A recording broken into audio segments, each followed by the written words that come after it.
If you want, if it's okay with the committee, I know that we haven't picked a chairman, but I'll be happy to start the meeting, or if you want, we can wait 5 more minutes for other committee members that may join us. I leave it up to the committee members.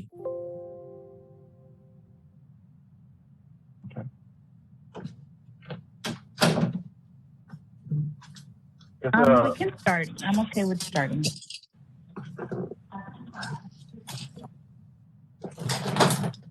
Y'all want to go ahead and get started? Yes, I'm in. Okay, let's go ahead and get started, and we'll pick. I believe it's on the agenda to pick a chairman. But good evening, everyone. I have 6:10 p.m. It's April 14th. It's the Transportation and Traffic Safety Advisory Committee. Call to order. Ms. Alcorta, do you have the roll call? Can we have a roll call, please? Yes. Celina Costabella. Adrián Domínguez. Present. Rodolfo Guajardo. Armando Garza. Here. Karen Gaitán. Present. Jeffrey Puig. Felix Canales. Ciro González. Present. Fred Dickey. Present. Okay. We have quorum. Great, thank you, Erica. Appreciate that. Moving on to item number 2, general citizen communication. Erica, did we have anybody signed up for any communication? We just had Councilwoman Cigarroa send an email regarding public comment from a citizen regarding a parking, but I know we would go more into detail on one of the items further down on the agenda. Perfect. Okay. So we'll discuss it then. Great. Thank you, Erica. Appreciate you. Moving on to item number 3, approval of minutes. Erica sent out the minutes from January. If I'm not mistaken, we did not have quorum on February and March. I'm not sure if the committee members had a chance to review them. Any discussion or is there a motion to approve? I so moved to approve, as is. We have a motion from Mr. Gonzalez, second. From Mr. Dickey, I believe. I'll second. Great. Approved, motion passes. Okay, item number 4. I'm sorry, did somebody have a comment? Okay, item number 4, communication. I don't think there's anything on there. I don't see anything on the agenda. So I'll move on to item number 5, staff reports. Number 1, downtown study presentation. Okay. Real quick, this is Danny. Roger, give me 1 second. We had our parking supervisor, Norma Ramirez, scheduled to give a presentation. She took ill, so she wouldn't be able to attend this meeting. We do have Roger Fernandez. He's under Ms. Ramirez, and he can give the presentation. Between he and I, we can do the best we can. If you have any other questions, we can always get them answered at another time if you want. Perfect, Mr. McGee, thank you. And was it Mr. Fernandez? Am I correct, Mr. Fernandez? Yes. Yes, Mr. Fernandez, welcome. Go ahead, gentlemen. Okay, I'm gonna pull up, share the screen, the little PowerPoint we got.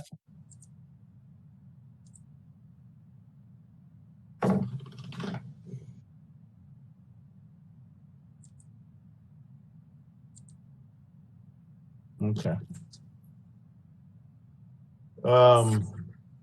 You want to start, Mr. McGee, or you want me to start? Okay, I guess just real quick, we had a study commissioned as part. It was brought up in the Viva Laredo comprehensive study that we should have a downtown study, parking study done, and it was completed. And we reported the results back in June of 2019, City Council. If you want to go to the next slide, Roger. Okay. there were a lot of findings. It was like a 200-page report, and we're just kind of hitting on the highlights of it. Basically, what some of the key findings were is that we have certain areas of downtown where we call them hotspots. That's what we have there in quotation. The occupancy of those 85%, and then other no off street. Basically, what we're saying is that because of the prices we were charging, this will come up in the next. If you want to go to the next slide, Roger, is that if you see that area highlighted in yellow, that's what we kind of alluded to, was that we were charging 50 cents at the time for a downtown meter, 75 cents, sorry, while parking off site was at $2 an hour. For instance, if you went to go park at the Metro garage, that was $2 an hour. So with such a disparity, it wasn't very appetizing for anybody to go park at those other locations. Okay. The other one, and this is being worked on right now, is that they recommended we put more signage guide any downtown users to where parking was available. Okay. On this slide here is they recommended that we go from 75 cents up to $1.25, $1.50. Do you remember, Roger? $1.50. Yeah, $1.50. $1.50. Yeah, but at the time, council felt that $1.25 was as high as we wanted to go, and that's what it got approved. Go to the next slide. And then along with that is that we had a lot of spots where people were parking their cars, especially Friday nights and weekends, where they would park their cars in the downtown area because they knew that we weren't enforcing after 6 p.m. And they would go into an Laredo, and then basically what they got was a whole weekend of parking for free. So they recommended that in certain areas that we enforce from 6 p.m. that we extend all the way to 9 p.m. It wasn't done for all sections, just for those hotspot areas. And anything to add, Roger, on those? Yeah, that's correct. I mean, that was the reason that it was not till 9. Right. Let's go to the next slide then. If anybody has any questions, I know I'm kind of flying through this a little bit, but feel free to stop me at any point. Okay. So as you can see, we compare the prices of what we're charging, and we're kind of either on the medium to low end of what other cities are charging. And as you can see, everybody pretty much charges Monday through Saturday. Some cities go a little bit more than others, but we were kind of in the past stopping at 6 p.m. But because of the uniqueness of our parking situation being on the border, that's why the parking study said to go at 9 p.m. Any questions on that? Go ahead, Roger. And one of the things that we haven't really done too much, because we were about to start doing more and more for the parking situation, but then we ran into the problem with the COVID situation. So we have not implemented some of these other solutions that the study wanted us to look into. One of the things that we have done, though, and we're working on, is the promoting easier parking for people by using an app. And the company that we have, that's a Duncan, isn't it?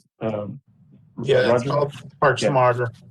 Okay, so Duncan is one of the providers of the parking meters that we have, and for no additional charge, they were able to offer the availability, I guess, to the users to charge their parking on their app. The only charge that does come through is that it's what we pay anyways. We pay 13 cents a transaction to use credit cards. So whether it's paying at the meter or paying through the app, it's the same. One of the things we're still deliberating is whether we want to pass those 13 cents on to the consumer, or if the city's rate is going to pay it. So that's some direction that we probably want to give from the committee. Okay. This is what, Roger, the mobile application. That's a convenience fee. Yeah, So so, go ahead.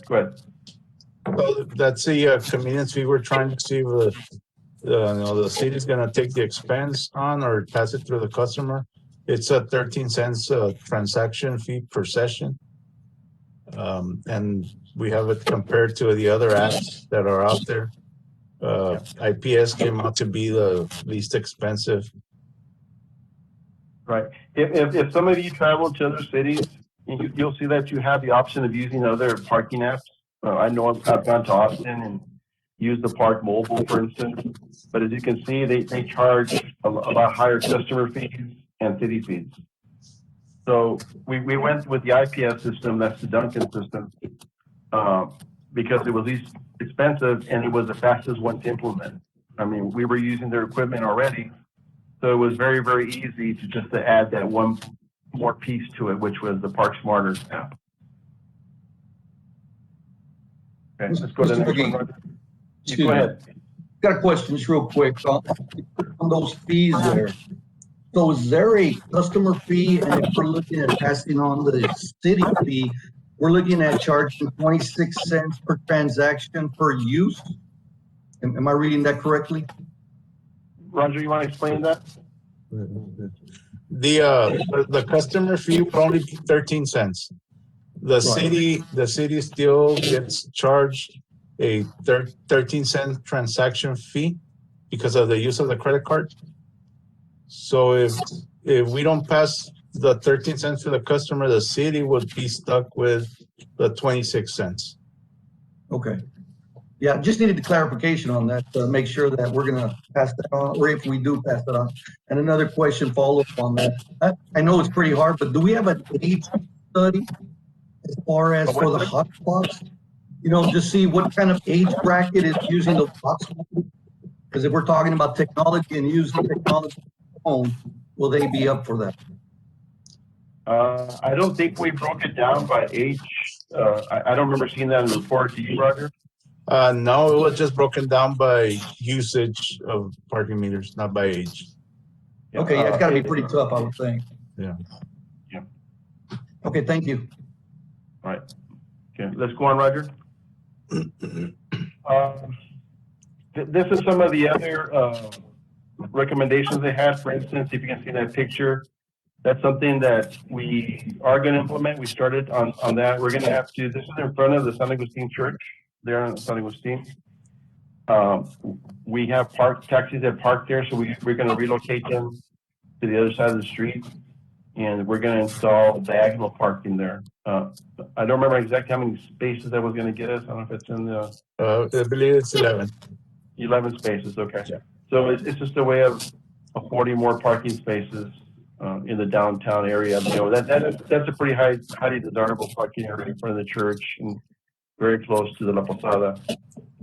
So these are the kind of improvements that we want to make.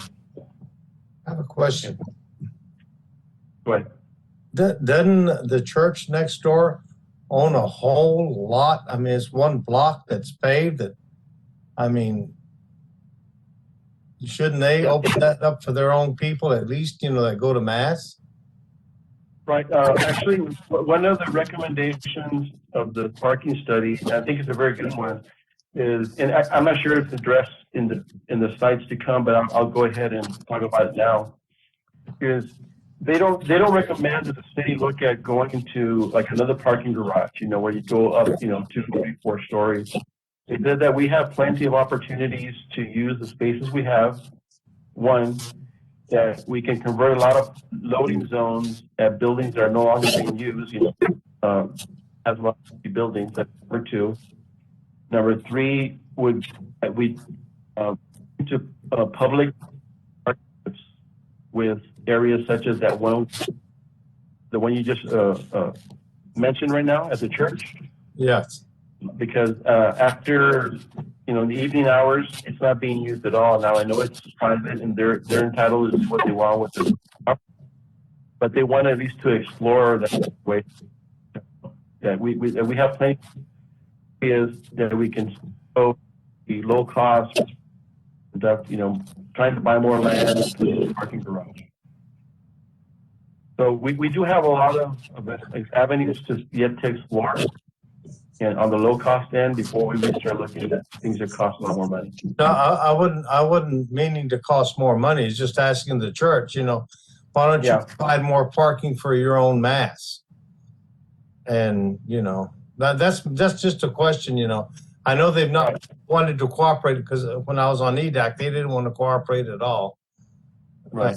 And it's just a question, maybe somebody can reach out and say, why don't you allow some of your parishioners park there during mass only, and then encourage them to open up a private lot. They do all over the country. Yeah, and that's something we can do. I mean, I think there might be a lot of second and third hand stories of why somebody doesn't want to do this, and we want to get it straight from the horse's mouth, so to speak. So if they have the reasons, we want to listen to them, and if we can find a solution where everybody Definitely, yes. we'll explore it. Okay. And then this is one of the things we want to explore today. We kind of started this a while back, and I'm going to ask for Erica's help and reminding me what we agreed to. One of the things that this parking study suggested is that we form a downtown parking advisory committee. And I think we had decided, Erica, what was how many members were going to be on it? It was a total of 3 committee members, plus the stakeholders. And I have, 3 committee members have volunteered, and I have sent an email to Ms. Iglesias on. Okay. So we have 3 volunteers from the committee, and then we had 2 volunteers from the public, which is Mr. Ceballos and Mr. Yes. And they've been attending our meetings in that. So I highly encourage you to think about using them. It's a great resource for you. And I know part of that, Mr. Craig wanted to address the committee on how many members and that kind of thing. So hopefully he comes in at some point. But if not, you guys can go in the direction you feel that you want to take on this. The one thing that we do want to caution is it's very, very easy to start thinking from parking to downtown as a whole. What we're doing is not meant to be a downtown advisory committee. It's a downtown parking advisory committee. Just wanted to make that distinction. Okay. Next slide, please, Roger. Any questions on that? Anybody? That's it. That's it for the slide, the PowerPoint. Okay. All right. So, like I said, I apologize. I know I flew through it, but I just wanted to get.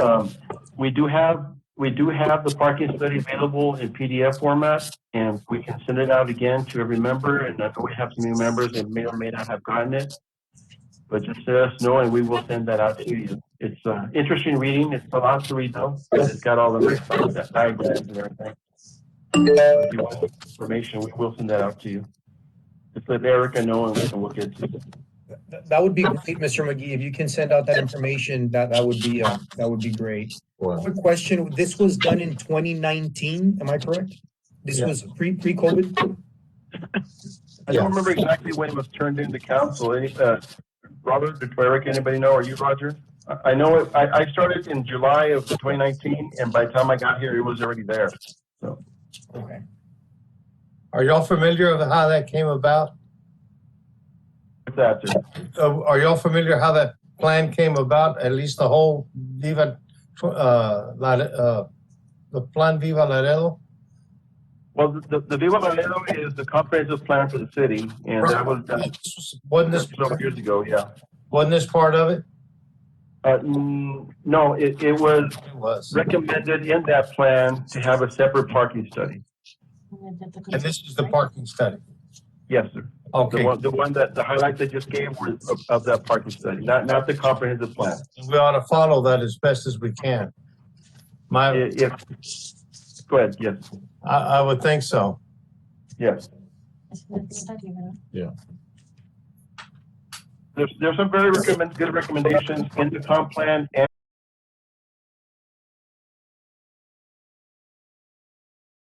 basically saying that the citizens of Laredo feel that downtown is very, very important and strategic to the growth of Laredo.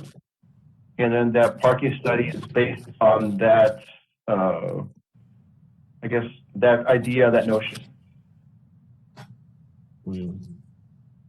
Yeah. They work hand in hand.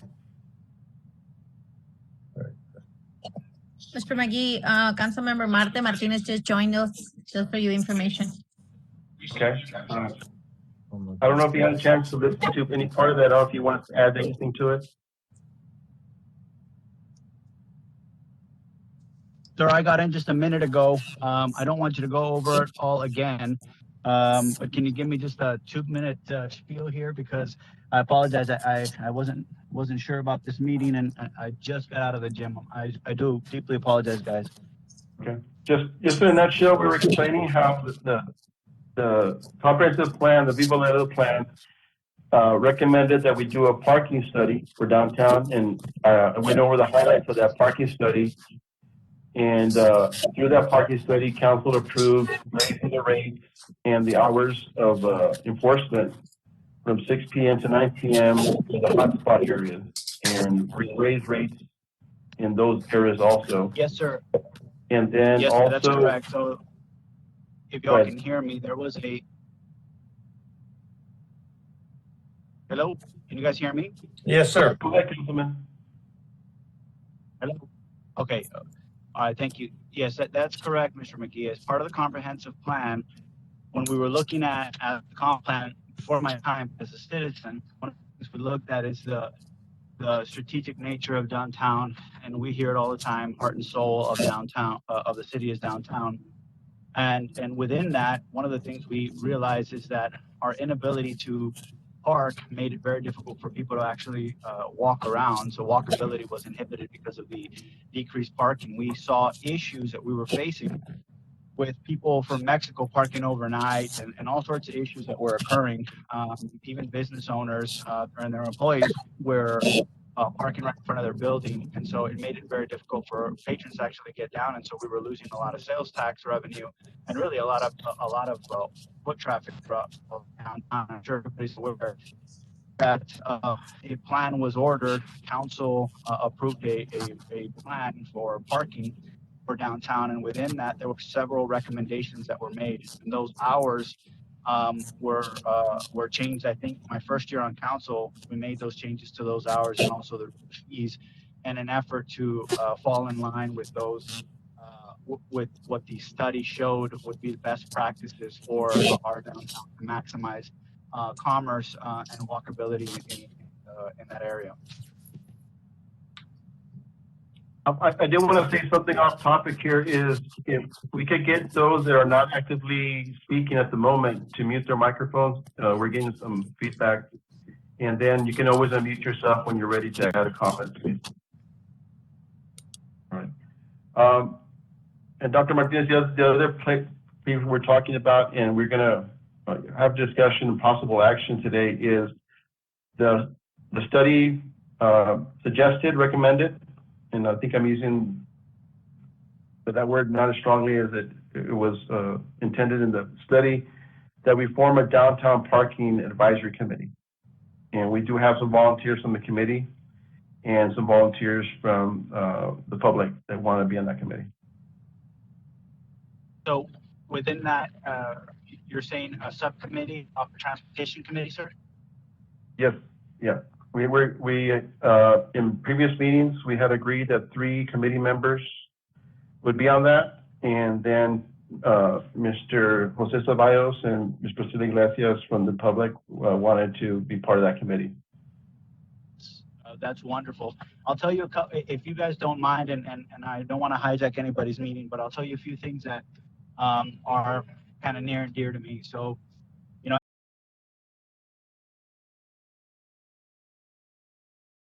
in Austin and Oklahoma City and even Dallas, one of the things that was absolutely necessary was the ability to park downtown. I mean, we all know that if you think about downtown, everybody says, well, there's nowhere to park, and that makes it very difficult to attract business down there.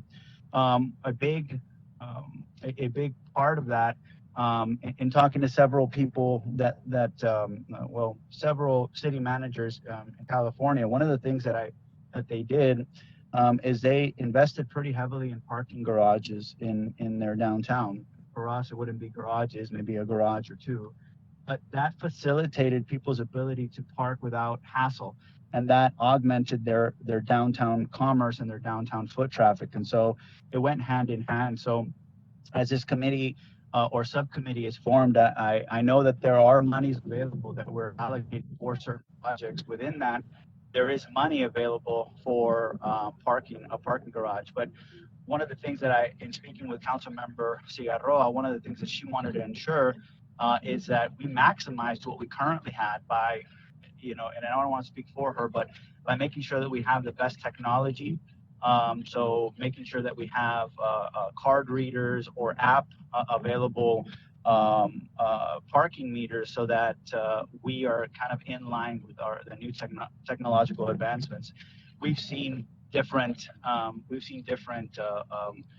cities with app-based parking meters that allow people to know exactly where there are available spots, and can go to those spots directly and even reserve those spots. And so that already exists, and we're still dealing with nickels and dimes. And so I know that in one of the spirit of the item that was brought up by Councilmember Cigarroa, I think, was to maximize these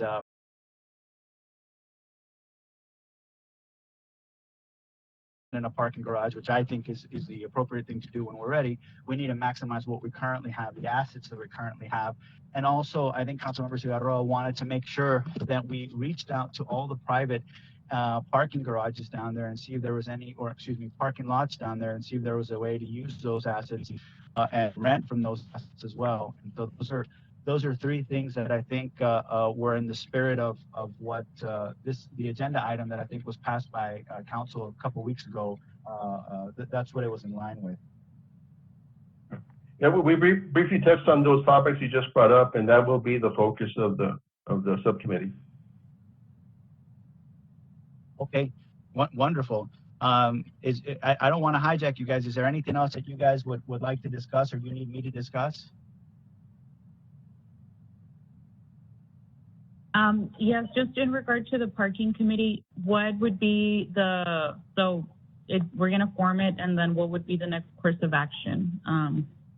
Meet next week, or what would be the next step? That will be up to you. I think maybe put together an agenda of the things you want to discuss. For instance, one of the things that the subcommittee should be looking at is we raise the rates. They want the study recommended that we look to see how much money we were taking in from those hours of operations that we're doing from 6 to 9 p.m., whether it's having the desired effect of not, discouraging people from, parking on this side and going to Tornado Laredo, that kind of thing. I guess the problem, and I'll put that in quotations, is that we're still kind of living in this COVID world. So things are not functioning the same as when the study was prepared. So we still need to take those things into account.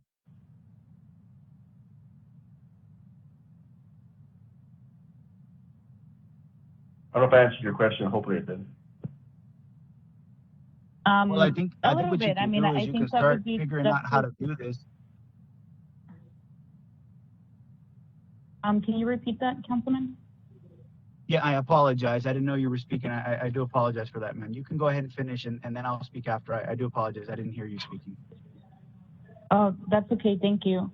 Yeah, I was just, it does answer my question as far as priorities, but I was, if, I don't know, if Erica or Araceli just want to set a plan of when the next meeting will be, so we can just get started right away. That would be my request.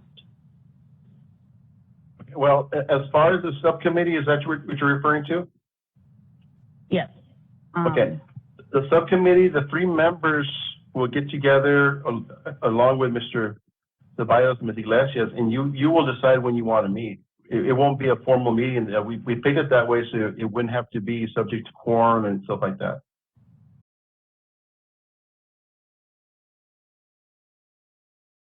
And Erica can correct me, hopefully, if I'm wrong. is that you will pick the topics and you bring them back to the rest of the committee, and that's when they're voted on officially.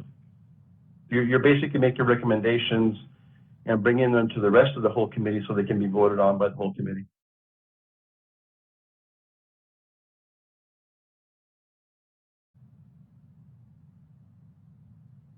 I guess you meet whenever you want and as many times as you want. That's kind of what I'm trying to say.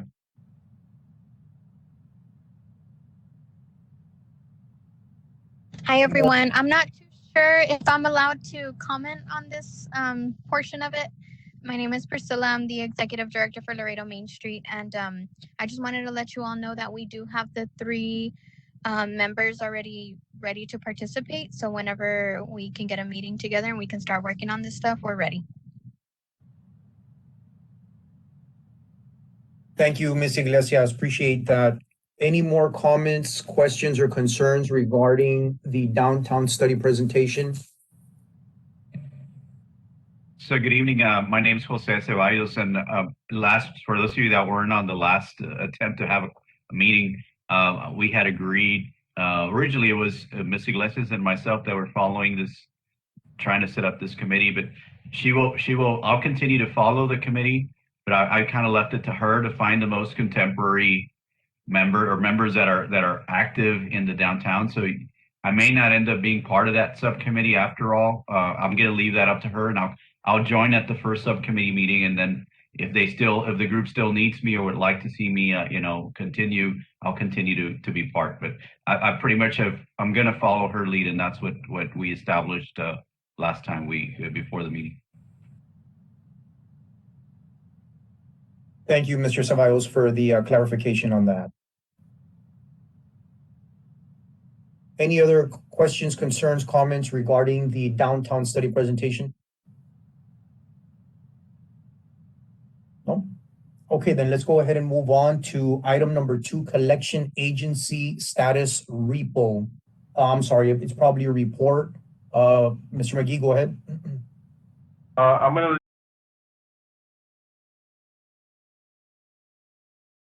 Let's go ahead, sir. Okay, I'm gonna go over a little report I got here. On February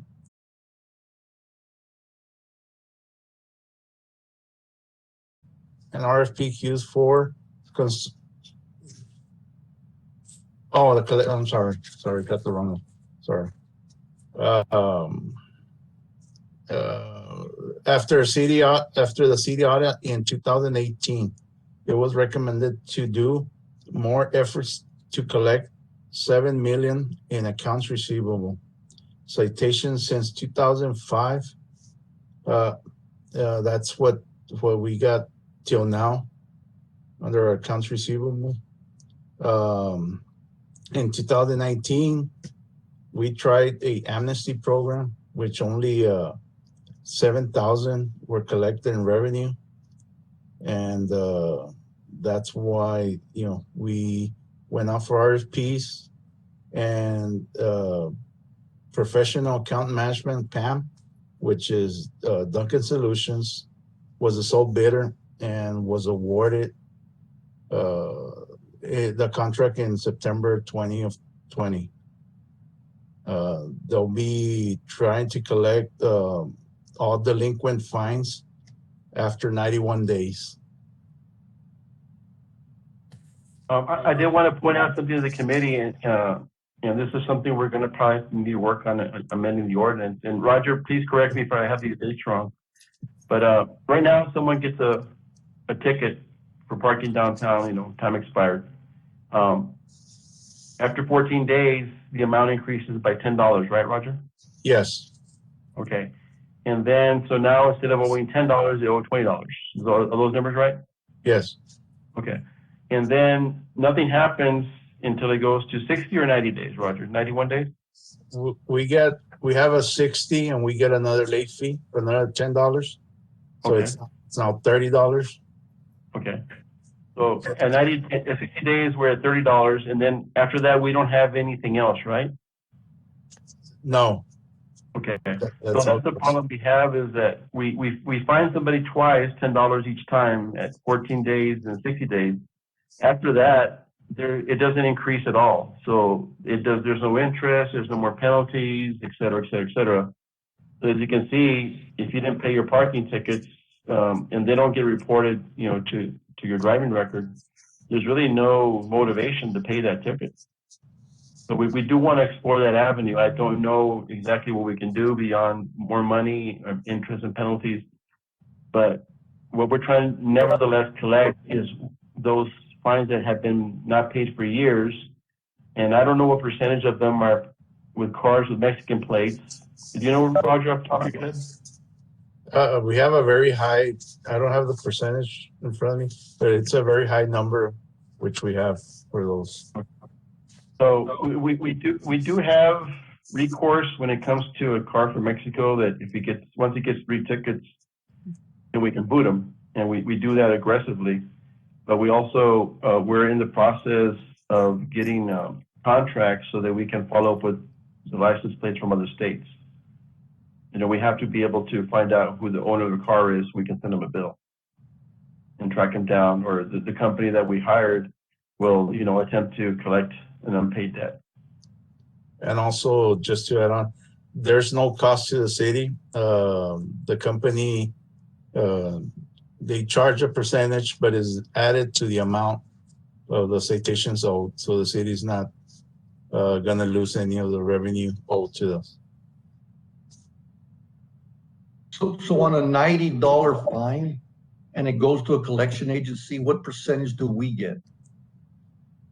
We get 100%. They charge a 23% besides what it's sold. So instead of $190, they'll pay more than.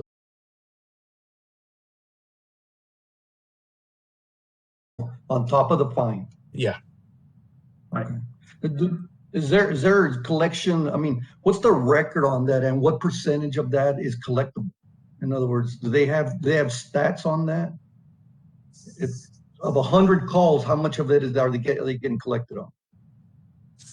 Well, we're still kind of in the early phases of this. For instance, I'm in the process of getting the city of Laredo access to a nationwide contract that allows us and that company to track down out-of-town plates. So have you started collecting yet, Roger, on the local ones yet, or we're still looking to get that contract signed first? We're still pending on getting those letters signed so they can start. Okay, so they haven't started collections because we're waiting for that. It's called NLEF. Yes, we're still waiting on that. Yeah, I'm not sure what the acronym stands for, but basically it's a database of all the DMV across the country.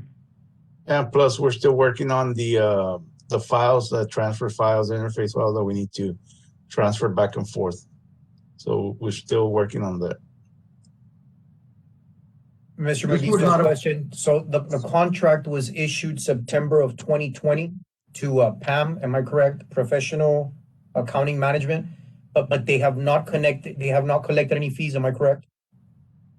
No. Yeah, was that the right date, Roger? Was it December? September 2020. Okay, September. Yeah, we haven't collected fees. We've been working on the contract with them first, and then the contract got signed and passed and all that, and then finally we're down to the details of how we're going to collect and all that kind of thing. We're very close, just haven't gotten there yet.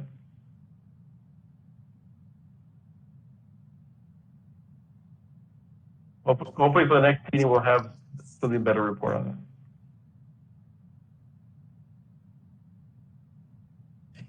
Any questions, comments from the committee regarding the collection agency status report?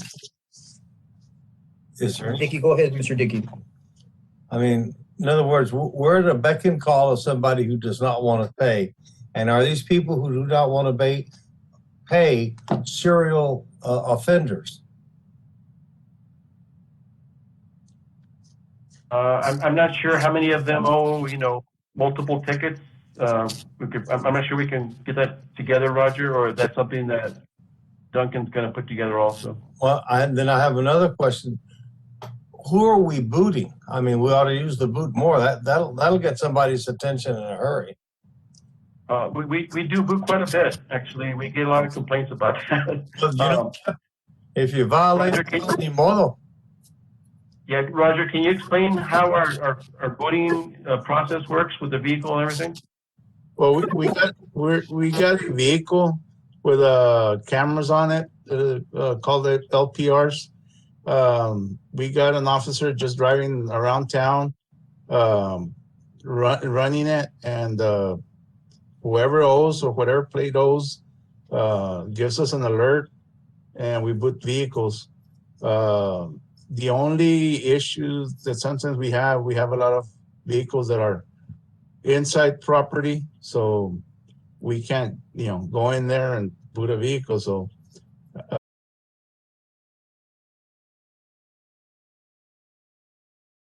those vehicles that we can't, get to.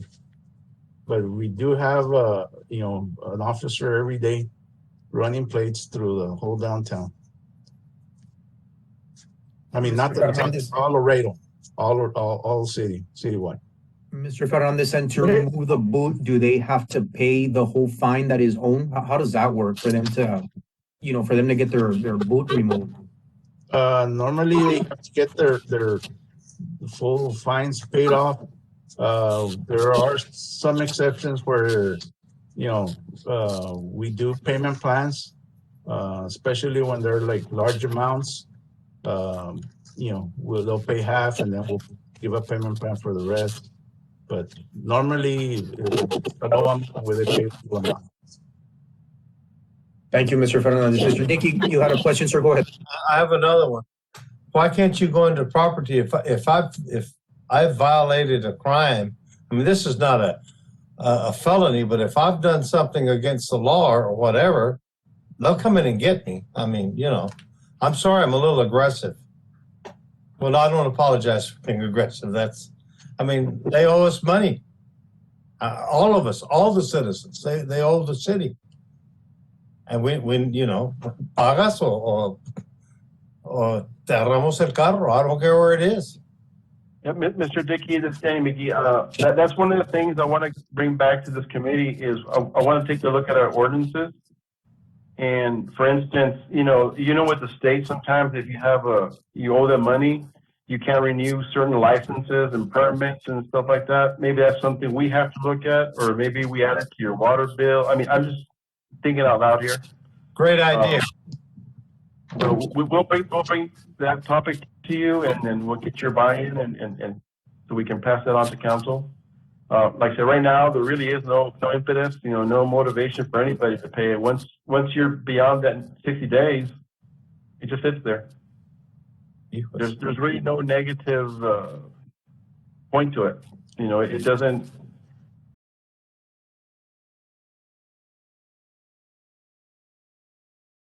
Exactly. It's not fair to those who pay. And what's the total that's owed to the city, Roger? 7 million? Something like that? Yes, we're at 7. As of today, it's 8.5. Okay. 8.5 what? 8.5 million. We could build a parking garage. Yeah, that's a lot of money. Mr. Gonzalez, you had a question, sir? Go ahead. Yeah, more of a comment. So I'm assuming and I'm hoping it's not our police department that's enforcing this, right? Using those resources for that. It's probably a parking enforcer or something. Yes, we're parking enforcement, not LPD. Right. So on that same line, so maybe in order to collect some of that before it does get to a collections agency or before they start, have we tried like a forgiveness thing? Hey, just like they do at these municipal courts or something like that, do a forgiveness. You know what? Do a public announcement on it and say, hey, you've got 30 days to come in and pay this. We'll take off the fees, but come pay this. If not, we're going to go look for you and you're going to get booted. Yeah. We did have an amnesty program. When was it, Roger? 2019.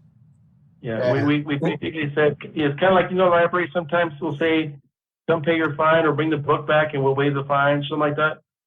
Yeah. We tried that, and like I said, there really is no negative to not paying it. So even at that point, nobody wanted to pay it. We only Do you remember collected what the remedies 7,000. were collected on that? And that amnesty program, we only collected 7,000. Okay. I think to Mr. Gonzalez's point, the whole point of working on this downtown parking is to incentivize people to go downtown. So my only concern would be that if we are full on aggressive and start booting everyone, it's just going to cause more harm than good. Though I definitely think that's a very large sum and it needs to be enforced in some way.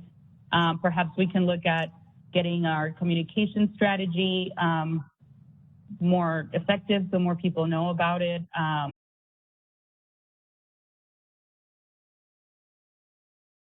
Pay their fines and I like Mr. Gonzalez's suggestion. If I may add to what Ms. Gaitan is saying, I agree. I agree with both sides. I agree that if you break the law and you have a fine, pay it, because $8.5 million, we can use that in our community for something else. However, we do have to consider that COVID has taken a beating, or the downtown area has taken a beating with COVID. It's still being affected as we speak. So there may be something, but we'll discuss it, or I think that would be a great issue for the subcommittee to discuss. Now, as a reminder, most of this money goes back pre-COVID. I mean, how far does it go back, Roger? How many years? 16 since 2005. Correct. Yes. No, what I meant by that was what Ms. Gaitan was saying. We're trying to bring more people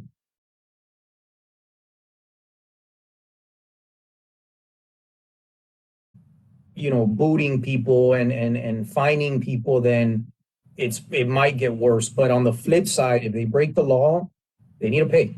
So I think it's a topic of discussion that the committee should hash out. Right, but it's breaking the law without enforcement, though. You know what I mean? So I mean, I get a collection call telling me that I owe $90 for this. So okay, come get me. What are you gonna do? Report it to collections? Report it? It's not gonna affect my credit, is it?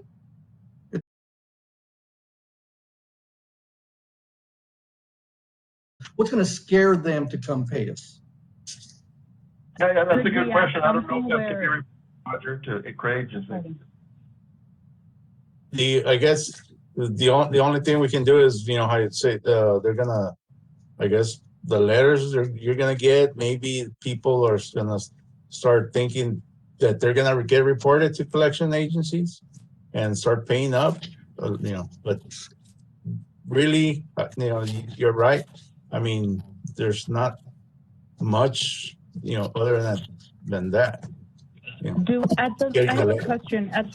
At the local level, do we have power to, let's say, if there's a vehicle that has accrued $100 worth of parking fines, that their vehicle registration can't be renewed every year? Is that something we can do? I mean, people need to renew their registration yearly, and that's something we're going to take a look at, is to see what other strings we can tie to this for enforcement and payment purposes. I think the registration has something to do with the state, but I think reporting it, finding a way the city can report these outstanding traffic fines or citations can hit their credit report. Everybody looks at their credit score. And people who don't care. They don't care about their credit score, but some people do. That might help. But that was a great idea, Cito. Well, I tell you, everyone in the committee, I really thank you for all your comments, and I feel just so much more positive that you guys feel and think this way. We just have to work out the details, but just the fact that you as a committee want to do this, I mean, it makes me feel good. Any other comments, concerns, questions regarding the collection agency status report so we can move on? Okay, let's go ahead and move on. Item number 6, discussion and possible action of the following. Number 1, discussion and follow-up on the downtown parking subcommittee. Some background: on February 13, 2020, The Traffic Safety Committee agreed on a subcommittee consisting of 3 Traffic Safety Committee members and stakeholders. Erica, you mentioned that we already have 3 people on board from our committee. Can we have those names, please? That is correct. It's Ms. Karen Gaitan, Mr. Fred Dickey, and Mr. Ciro Gonzalez. Is that listed? I don't have The 3 loud mouths that were there right now. Mr. Dominguez, I don't know, I don't have the agenda in front of me. Is that listed as a discussion and an action item, or just? Yes, sir. It's a discussion and possible action. I think, do we need to Right. take a vote on the 3 committee members, or are we okay with that? I don't know, parliamentary wise, if you need to, but I would encourage you, I guess, to formalize the 3 volunteers and who you want from the public so they can get going. Perfect. Do I have a motion to add Ms. Gaitan, Mr. Dickey, and Mr. Gonzalez from the Traffic Safety Committee to be included in the Downtown Advisory Committee?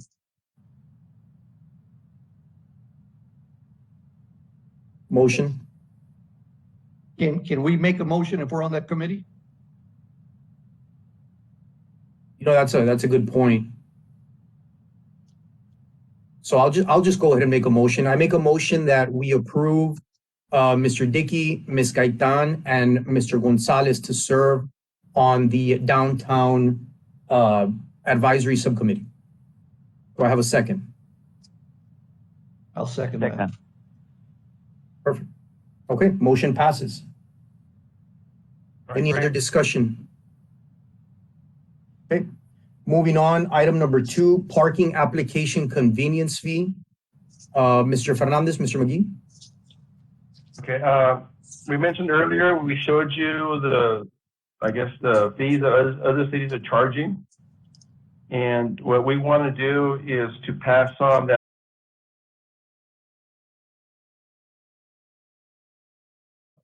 a parking meter.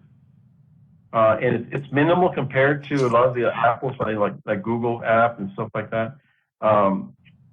Each time that the user charges it to the credit card, the company will charge us 13 cents. So we want to give your recommendations to pass that on to the consumer. I have a suggestion. Go ahead, Mr. Dickey. Somebody said we should charge $1.25, $1.25. Why don't we just charge $1.35, just up at 10 cents, and we'll absorb the other 3 cents instead of passing it on to the customer. That could be your recommendation. Since it was passed by council. I want to hear from everybody else. I want to hear from everybody else. Everybody's voice is important.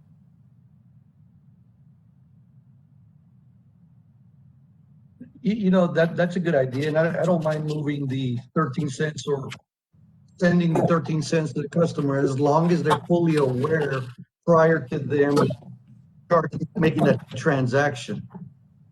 Because as we mentioned right now, it's gonna be 13 and 13, a total 26 cents charged on them. So Fred has a point. If we're going to $1.25, maybe we need to look at opening that to $1.35, and that'll cover that percentage of that. It'll mitigate.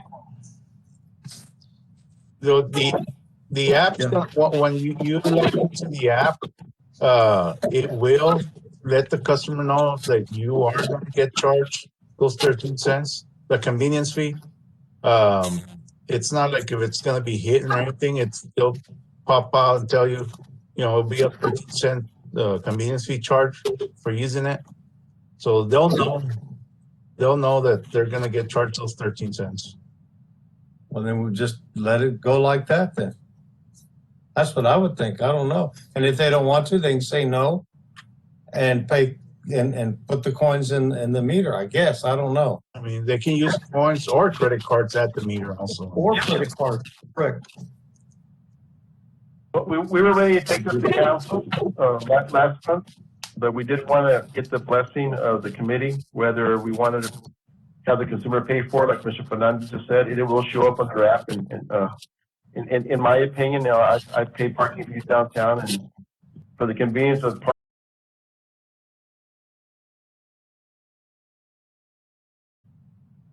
And also the customer, in case they're shopping or somewhere, they don't have to return to the meter. They can just get their phone and add time to the parking meter. So, I mean, that's something else. What does everybody else think? I agree. I agree for the 13 cents. I think it's a convenience fee, and what I like is that the customer has the option to pay multiple ways. So if they choose to use an app, then they should pay for it. That's just my opinion. I agree with that.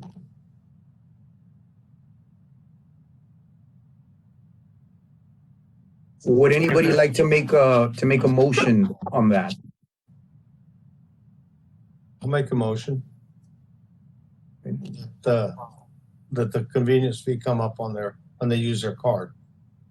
Okay, we have a motion from Mr. Dickey that the end user will absorb the cost to use the app. Do I have a second? Is there a second? I'll second that. Second by Mr. Gonzalez. Everybody in favor? Raise your hand. Sorry, you can't say aye. Aye. Any opposed? Motion passes. Thank you. That now I can address council and tell them that you guys supported this and we can move on. Appreciate it. Thank you. Thank you, Mr. McGee. Moving on, item number 3, Councilwoman Alyssa Cigarroa, City Council. Did we discuss it already, or is there someone that will present on her behalf? I know Araceli had to leave the meeting, and I don't believe we have Ms. Cigarroa. We can always add it on for the next agenda if you want. Sure. If I may just add that the main point of the item was to remove the fee, to change the time limit from 9 p.m. to 6 p.m. Oh, yeah. So, we want to have a small discussion about it. I don't think there's a need to wait until the next meeting. But I do think that's another, downtown has already suffered a lot from COVID and even from before COVID, that I think it would be a good idea to incentivize people to visit businesses and to visit organizations that are in the downtown area. Yeah. She had also submitted, she had also submitted several petitions, a total of 39 petitions that were for it to go back to 6 p.m. and only one gentleman was against it. Just as a suggestion, like if the committee can go any way they want, there are some reasons why it was recommended. I think you may want to make that as part of your, now that you have the subcommittee established and you can meet on it, is discuss it and look at the other side of the story, so to speak. That's what I would encourage. Like I said, the committee, you can vote on who you want. Okay, but we have people spending the whole weekend downtown on our meters for free. Is that? Roger, can you explain the situation why we did this with that? He's got more experience seeing it firsthand. Yeah, I mean, the times were changed because before COVID, when we had all the bars opening up, the big complaint was from them that all the meters were taken up, when they opened up their bars, and which was true. We have a lot of auction vehicles, a lot of vehicles that people live in Mexico, and a lot of people that go into Mexico, they park close to the bridge area, Flores, Iturbide, Grant, so the bars were like, they were complaining that, hey, they don't have any parking for their customers. So that was one of the recommendations from the study, and City Council said, let's enforce it till 9. And we did see that those cars kind of went away. Either they were parking someplace else, or they went into parking lots, but the meters got cleared up. And Helped our businesses downtown? yes. Well, it helped our citizens. Yes. Well, I guess if I can state it another way, Roger did a very good explanation, but if I can just put another viewpoint on it, is basically we have to send an officer after hours now and increases, our expense. And it really wasn't we didn't do it to make more money. You can trust us on that. It was really done because it was being asked of us, and it was identified in the parking study. And something else that maybe I should have pointed to in the previous one is that when we raised the rates and the time, it was because employees of stores were parking in front of the store that they worked at. So it basically took up spaces that a customer would want to park at. And so if he goes downtown and he can't park within half a block of the store he wants to visit because all the employees are parking there, then he's just going to take off. Yeah, he'll go somewhere else. That's been a problem for years. Okay. So quick question on this. Is it already in effect, the 9 p.m. stay? Say it again? I believe so. So if it's already in effect right now, and if we're not getting the results or we are getting results, and if we do come back to 6 p.m., can we put signage up there saying your car will be booted or towed? If not shopping locally, and I don't know how to word it, but some kind of signage there where people are aware that they're not there for business, that they will be towed or booted? For on the booting, we can't boot a vehicle.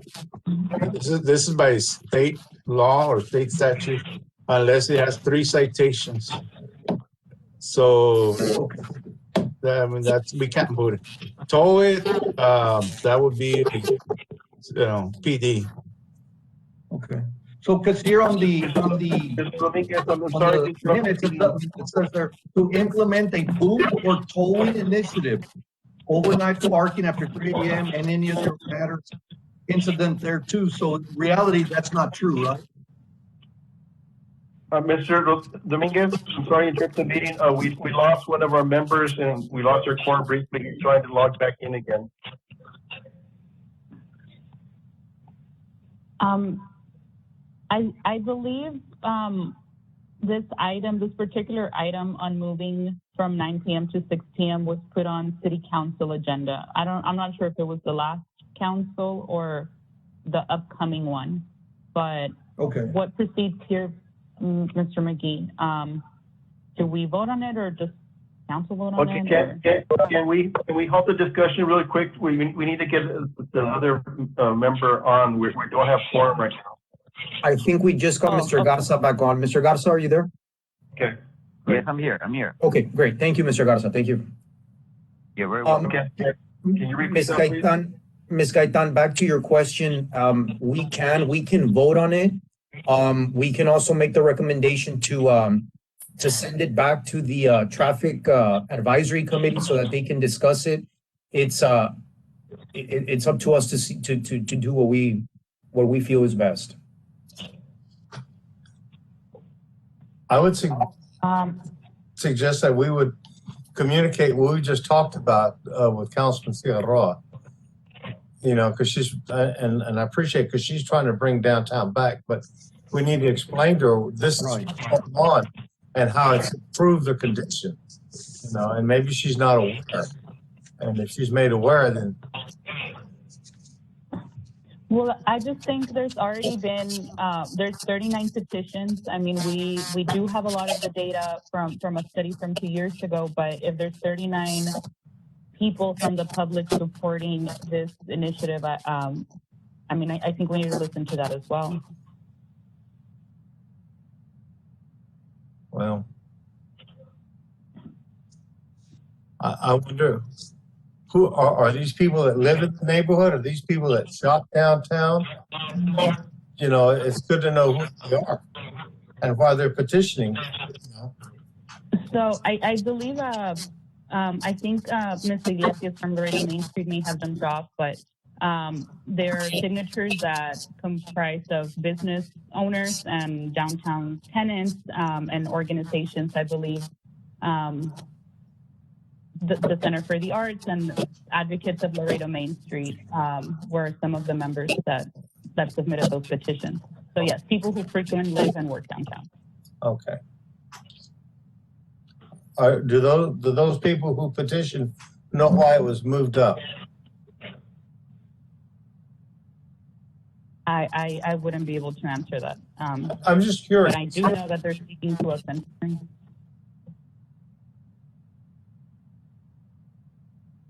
so How, and I don't know, because I'm new on this, I was on EDAC for a long time. How often is the Laredo Center for the Arts used? I mean, how often are people going, you know?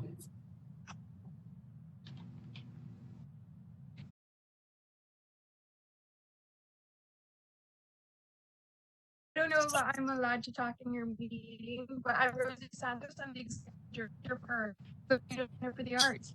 And we were one of the people advocating for this downtown petition along with Laredo Main Street. And just like Ms. Gaitan said, it's a lot of our downtown supporters. It's made up of people from La Posada, merchants that are around our area, people who visit us frequently. We're open Tuesday through Saturday from 11 to 4.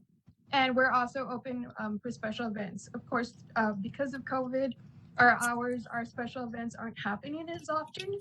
But when this did go into effect, it greatly affected us, and it's deterred a lot of our people from coming downtown. Okay. You said you're open from 11 to 4. Yes, but this is our normal operating hours. I don't know if you're aware of, John, what we do. All our events normally start at 5 and they end around 8 to 9, and that's just our opening receptions and our educational programming. We had art and yoga, we had art classes, we had an art walk, and then apart from that, we have our private rentals for when we have weddings and stuff. All that starts at 5 and goes into midnight. So this was greatly affecting us and has been for the past year. And now when we were talking about the study, those sessions were held here at Laredo Center for the Arts. And one of my comments for that was, I think we needed a bigger pool of people to comment and participate in that study. Just because I know a lot of people and merchants in the downtown area weren't aware that this was happening. So they weren't even able to come to the meetings and participate and give their feedback. So that's why I think that study was great, and I love that the city did that, and we need more of that proactive. Well, I think we should do all we can to bring people downtown and stay.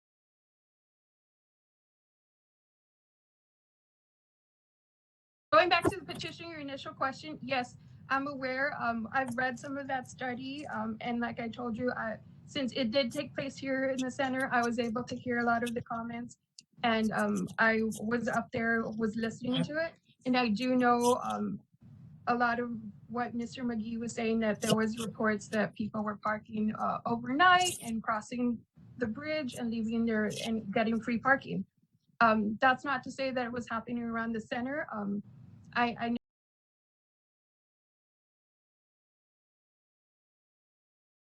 But to say we are aware of those things, those aspects, but we still think we need to push back on the hours, because like I said, it's affecting us, and we weren't even aware that this was happening. I mean, I knew that the study happened, and then from overnight, that greatly changed.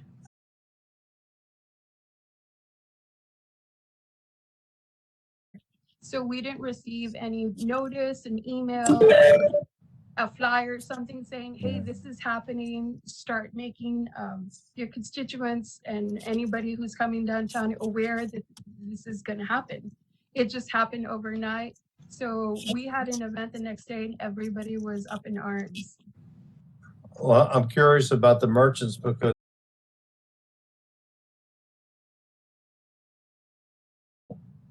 and I don't know what time they close. I'm kind of surprised that they would object unless they were working later hours, Well, the merchants close at 6. So I know it didn't affect a lot of them, but I know they do stock overnight. And going back to what Mr. McGee says, we That's- don't have parking available for downtown merchants and those who work in their stores. So yes, employees take up parking spaces in the downtown area. I mean, we don't even have a parking area anymore. So myself and my employees have to park on the street side and pay the meters every day. That's good information. Thank you. You're welcome. Karen, so do you want to make a motion for an action item, or do you want to table this for next time? Mr. Dominguez, may I ask something real quick, Mr. Dominguez? Yes, Thank please. you. Yes, sir, go ahead. What I did want to remind the committee of is, it doesn't have to be an all or nothing approach. I want to remind that we didn't raise the meter rate.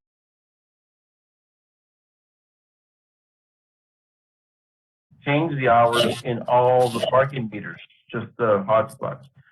So, as you heard Mr. Fernandez mention earlier, there are some downtown merchants that appreciate the longer hours, and there's some that I guess are being negatively impacted, like Ms. Santos just said. So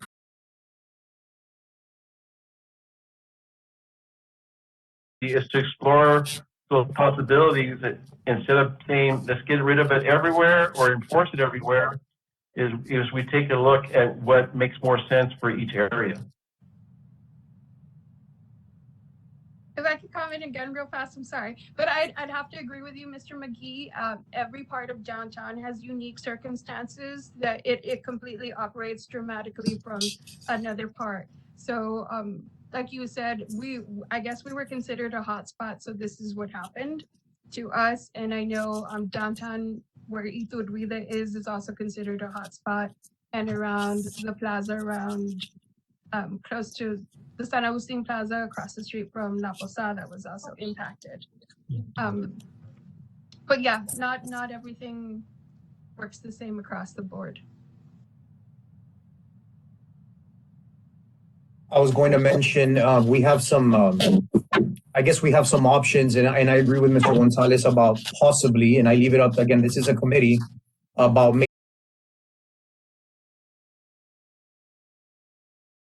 or if somebody would like to make a motion to approve the way it's written on the agenda, I leave it up to the committee members.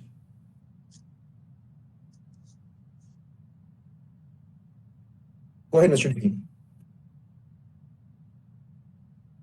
You're on mute. Sí, por eso no se estudia. Anyway, we don't want to hurt anybody, and we need to know all the options because we don't want to be taken advantage of either. You know, we want to encourage people downtown, but I mean, there's two very good arguments on either side, and so I think we need to really explore them. So I would think that we ought to table it and then look into it further. Would the committee be would they be okay to table the item and maybe have something after a discussion is had to have something at our next meeting?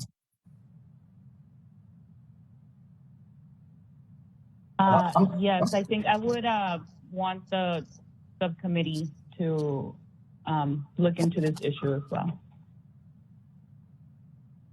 I would second that if that's a motion. Okay, so we I'll have. move to have the subcommittee address this issue. Okay, we have a motion by Ms. Gaitan to table the item and to have the downtown subcommittee discuss this further and present their findings to us at a later date, possibly our next meeting. I'll second. Second by Mr. Dickey. All in favor, say aye. Aye. Or raise your hand, aye. Any opposed? Motion carries. Okay, item number 4, election of a committee chairman / secretary.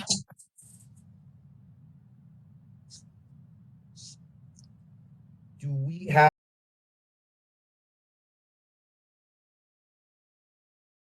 this, or if anybody would be willing to volunteer to serve as the chairman and possibly a secretary position on the committee? Again, I leave it up to the committee. Mr. Dominguez, is that what you're doing right now?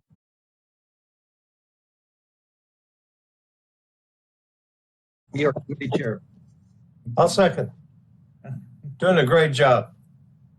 Well, thank you very much.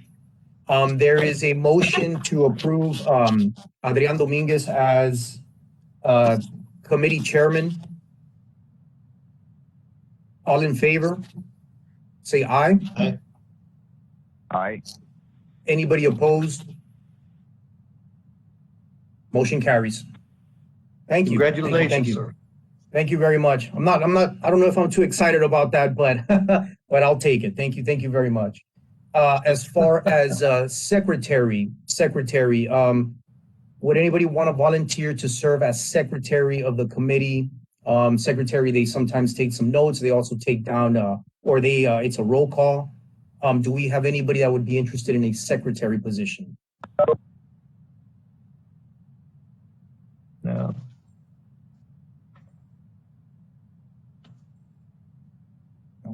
What about Ms. Gaitan? She's smart. Ms. Gaitan, would you like to serve as a secretary? I nominate Mr. Dickey as the secretary. You know what? I'm 72 years of age. I'm going to be in all next week in the hospital, so I may die on y'all. So, I'd be very short. I hope not. It's okay. We'll worry about that when the time comes. I mean, I'm involved in building a new building right now, so I would not serve you well. I would not. Gary, give it a try. Huh? I don't even know how to. They can't. I'm so old they can't read my.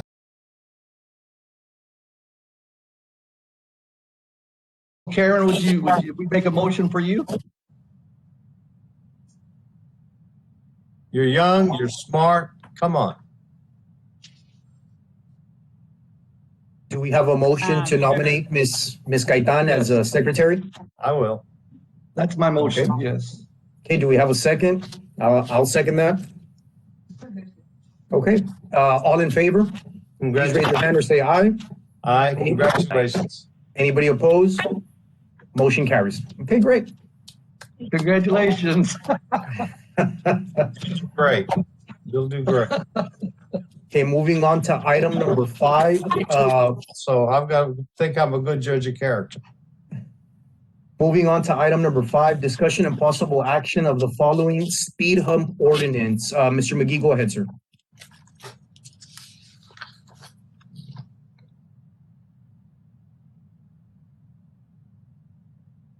Sorry, can you hear me now? Yes. Okay. With your permission, I'd like to table this for the next time. There's still a couple changes I want.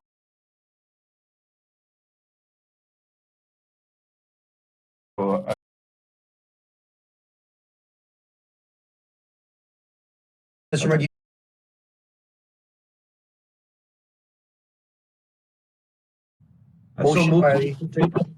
Motion by Mr. Gonzalez. Do we have a second? I'll second. Second by Mr. Dickey. All in favor, please say aye or raise your hand. Aye. Anybody opposed? Motion carries. Thank you. I believe that is all we have on the agenda. I don't see anything for item number 7, 8, or 9. Does anybody have any other comments, concerns? Okay, well, thank you. I would like to add a comment if you don't mind. Yes, sir, Mr. McGee, go ahead. Okay, I know these are trying times and it's hard to get everybody together. We are trying to have our next meeting, hopefully, if we can get approval, to have everybody in person. I know that it makes it for a smoother meeting and everybody is there, but we'll continue to do our best we can, but we'll let you know if we get to that point. I do want to thank everyone for being on this committee. I know it's an unpaid job and it asks a lot of you. You do have your councilman's ear, and that's the main thing. We want to make sure that you take back any recommendations to those councilmen and that we move forward setting city policy. So I appreciate it and I thank everybody. Thank you, Mr. McGee. And if I may echo Mr. McGee, thank you all for joining us. I know the past couple of months we have not had quorum, but I think this committee is very valuable to the community. So thank you all for joining us. And then one last thing, I do want to thank my staff, everybody, the parking and administrative staff and engineering for helping out with this meeting. It makes it a lot easier for me just to get on and go over these things. So I thank you, everybody. Absolutely. Thank you.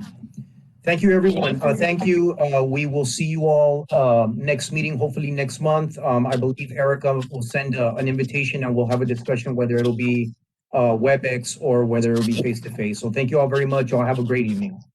Do we need to make a motion to adjourn or not? Yes, I'm sorry. Yes. Do I have I have 7:30 p.m. Do I have a motion to adjourn the meeting? Motion. Motion by Mr. Gonzalez, second. Second.